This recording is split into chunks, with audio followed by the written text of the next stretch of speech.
Guinéaton, vous avez la parole pour 8 minutes.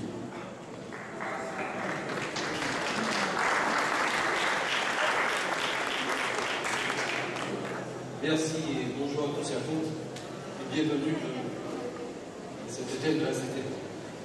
Monsieur le Président du Conseil exécutif, Monsieur le Président de l'Assemblée, Mesdames et Messieurs les conseillers exécutifs, Mesdames et Messieurs les conseillers à l'Assemblée, Monsieur le Président du CESEM, Mesdames et Messieurs les représentants des différentes institutions qui sont présents, Mesdames et Messieurs les directeurs généraux adjoints, Mesdames et Messieurs les directeurs chefs de service, chers collaborateurs, chères collaboratrices, Mesdames, Messieurs, à l'heure du bilan de l'exercice 2019, il m'appartient d'ouvrir cette matinée de présentation de nos actions et de nos réalisations. Je dois tout d'abord saluer l'investissement de tout le personnel de la CTM, de son encadrement, qui a permis encore à notre collectivité de respecter ses engagements à travers la réalisation de ses objectifs définis lors de nos orientations de 2019. Remercier bien évidemment le président du Conseil exécutif et les élus pour la confiance qu'ils nous accordent. Nous pouvons constater qu'aujourd'hui, une culture commune émerge au sein du personnel. Cela tient à la consolidation de notre organisation fonctionnelle et hiérarchique, aux formations mises en place sans discontinuité, en particulier pour harmoniser le management de nos cadres et nos pratiques, à la concertation soutenue dans le cadre des nombreux chantiers harmonisant notre fonctionnement, qui commencent à voir leur aboutissement, tel celui des horaires variables et des astreintes. Aux initiatives renforçant notre cohésion dans la construction de cette identité commune, comme par exemple notre participation aux gens d'entreprise. La valorisation des moyens humains de la CTM, notre principale ressource, a aussi été rendue possible par la mise à disposition de meilleurs moyens logistiques et l'attention permanente accordée à l'amélioration des conditions de travail du personnel. Un cap a été franchi, car ces efforts commencent à produire leurs effets. Tout comme aujourd'hui, l'action de la collectivité est de mieux en mieux perçue dans la population. Pas un jour ne se passe sans qu'il soit fait référence à l'implication déterminante de la CTM de tel ou tel dispositif. Tout cela contribue à renforcer notre socle de valeurs communes et notre fierté d'appartenir à une collectivité totalement engagée au service du développement de la Martinique. Notre satisfaction porte aussi sur l'assainissement de notre situation budgétaire. La CTM repose aujourd'hui sur des bases plus saines qui lui offrent une bonne marge de manœuvre, notamment au service de l'investissement que l'on sait que c'est une préoccupation importante pour l'ensemble de la collectivité. Ce résultat est aussi le fruit de la volonté d'inscrire résolument nos projets dans le cadre de dispositifs de cofinancement pour abonder notre ressource. Je note les rendez-vous tenus en matière de mobilisation efficiente des fonds européens, évitement du dégagement d'office et élévation du niveau de programmation, de signature en juillet 2019 du contrat de convergence et de transformation pour la période 2019-2022. Ce nouveau contrat, en complémentarité avec l'État, aboutit à injecter dans l'économie de la Martinique près de 850 millions d'euros sur la période concernée. Au-delà de l'optimisation financière, il faut bien voir que ces financements sont adossés à une stratégie plus globale de construction d'avenir de notre pays, inspirée par des documents de programmation et de planification élaborés depuis le début de la mandature. Je ne les citerai pas tous. Je rappellerai notamment le schéma territorial de développement économique, de l'innovation et de l'internationalisation, SDTE-UTI, le schéma d'autonomie des personnes âgées, des personnes en situation de handicap, le programme territorial de maîtrise des déchets, PTMD, le programme pluriannuel de maîtrise de l'énergie, le schéma territorial des infrastructures routières, la Martinique, STIR, etc. Tout cela, bien sûr, va entrer en cohérence avec l'élaboration du plan d'aménagement durable au développement de la Martinique, en cours d'élaboration. Ce sont des briques qui ont été posées pour parvenir à cette stratégie globale.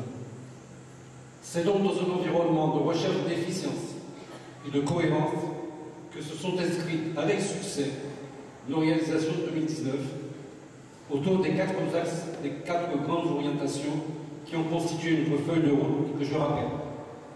Accroître l'accessibilité et l'attractivité du territoire, favoriser l'épanouissement de la population, s'engager dans la transition écologique, favoriser la coopération régionale.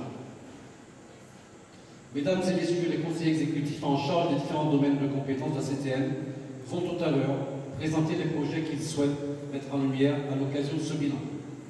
Pour ma part, j'évoquerai tout d'abord quelques initiatives prises pour améliorer l'attractivité de notre territoire et promouvoir un développement durable. Tout d'abord en matière d'accessibilité. Accessibilité routière avec un effort soutenu pour assurer la maintenance du réseau et la réalisation de nouveaux équipements sur les visites sur toutes les routes de la Martinique. Les études de programmation et d'extension du CCSP, bien entendu, concertation, coopération et transport. Il en est de même que l'accessibilité maritime, avec les mises en place de création de lignes maritimes, études, infrastructures, etc. Accessibilité aérienne également, puisque notre projet d'aérodrome de Bassois commence à voir le jour avec la mise en place de comités de pilotage. Enfin, le numérique, il ne faut surtout pas oublier, avec la poursuite du déploiement du très haut débit pour tous, soit près de 140 millions pour l'ensemble de ce programme. L'attractivité de notre territoire est aussi fortement liée à son dynamisme économique. Et je dois souligner dans ce domaine toutes les actions entreprises pour la structuration des filières porteuses, numérique, économie bleue, économie verte, et l'accompagnement des entreprises. Je relève en particulier l'accent porté sur l'innovation à partir du Fonds territorial d'innovation et la mise en œuvre de dispositifs spécifiques dans le cadre du programme d'investissement d'avenir PIA, en partenariat avec la Banque publique d'investissement BPI. Et puis tout récemment, le président a eu l'occasion de signer avec l'État les conventions sur l'industrie du futur et les territoires d'industrie. En outre, les conditions sont désormais réunies pour la concrétisation des outils d'ingénierie financière, comme par exemple le fonds GERI.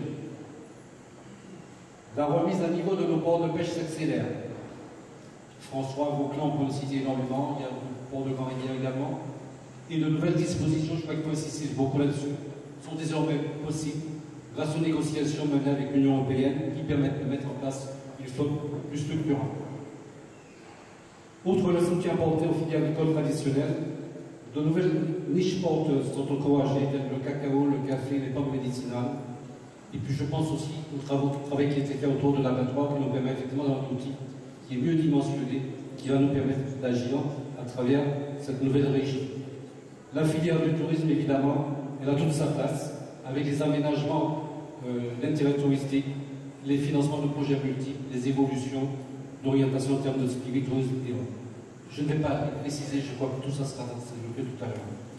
Au-delà de notre soutien aux collectivités, je pense qu'il faut souligner également le soutien apporté aux collectivités, EPCI communes, pour l'aménagement et la revitalisation et le rééquilibrage du territoire, puisque c'est un axe fondamental des deux. L'épanouissement et l'investissement humain sont aussi pour nous des priorités indiscutables, et nous l'avons démontré. En matière de formation supérieure, retenons le soutien réaffirmé aux filières d'excellence et le démarrage du pôle universitaire de santé.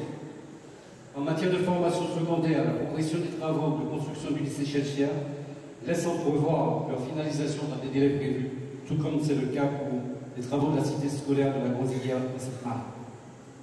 En matière de formation professionnelle, je voudrais insister sur le pacte territorial d'investissement dans les compétences, signé avec l'État en juin 2019 pour la période 2019-2022, qui va nous permettre d'intensifier et d'accélérer nos efforts en direction des publics les plus éloignés de l'emploi, car c'est près de 163 millions qui étaient contractualisés avec l'État, dont 69 millions pour l'État et 94 pour la CTN.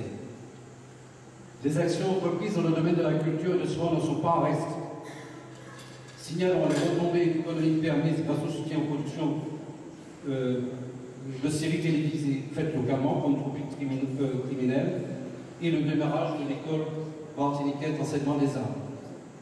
Notons également tous les efforts entrepris pour la rénovation de notre patrimoine culturel, notamment à Gradis, Font-Saint-Jacques, et plus récemment au parc des Floraliers, dont on a pu mesurer toute l'importance et de l'intérêt pour notre territoire, cette partie de notre territoire. En matière de politique sportive, nous pouvons aussi être fiers de toutes nos contributions décisives sur quasiment toutes les grandes manifestations qui concernent notre territoire. Tour d'Aïol, Tour cycliste Gold Cup. Et nous devons également citer les travaux qui sont en cours sur le chantier de rénovation du golfe des Troisières. Pour terminer par le domaine de la solidarité sanitaire, je relèverai aussi, sans revenir sur l'ensemble de ce secteur qui est quand même un point important de notre activité, la signature du plan de pauvreté avec l'État qui s'adresse aux personnes en grande précarité et en demande d'intégration sociale. Et également la démarche de structuration de la filière bienvenue. Enfin, il faut se féliciter des avancées du projet d'installation du cyclotron grâce à la mobilisation de tous les acteurs et du financement apporté par la CTM à hauteur de 11 600 000 €. Pour ce qui est de l'environnement, de la transition écologique, de nombreuses initiatives ont été soutenues par la CTM. Maîtrise énergétique, traitement des déchets, promotion de l'économie circulaire, valorisation de notre biodiversité et lutte contre les sargasses. Cette reconnaissance du travail accompli vaut également pour notre positionnement international dans le bassin caribéen. Nos réalisations en 2019 sont donc nombreuses et diversifiées, à la hauteur des attentes des Martiniquais, et nous pouvons en être fiers. Je vous souhaite donc une bonne poursuite des travaux de restitution de ce bilan 2019, à l'écoute des prochains intervenants qui pourront illustrer toute l'importance de la CTM dans la vie quotidienne de nos concitoyens et le développement de notre territoire. Je formule également tous mes vœux pour que l'année 2020 porte encore plus haut nos réalisations. Je vous remercie de votre attention.